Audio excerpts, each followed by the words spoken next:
أدي زلوا كمريتو أغمطيهم فلت حوهات ناب مريت كورد بزيك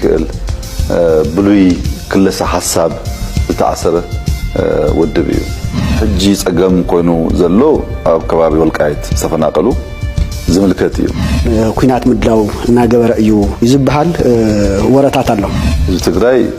ሰላምን ልማትን ይግባው ሰላምን ልማትን ይፈቱ ሰላምን ልማትን ተቃሊሱ ይዘሎ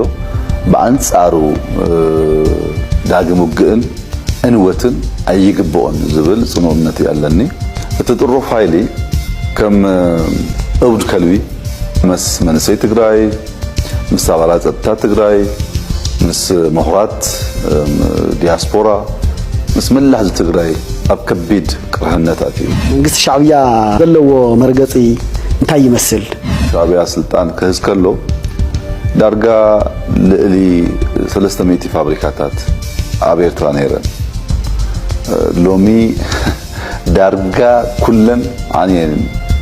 ሓንቲ ዩኒቨርሲቲ ነይራ ኣስመራ ዩኒቨርሲቲ ትበሃል ንሳውን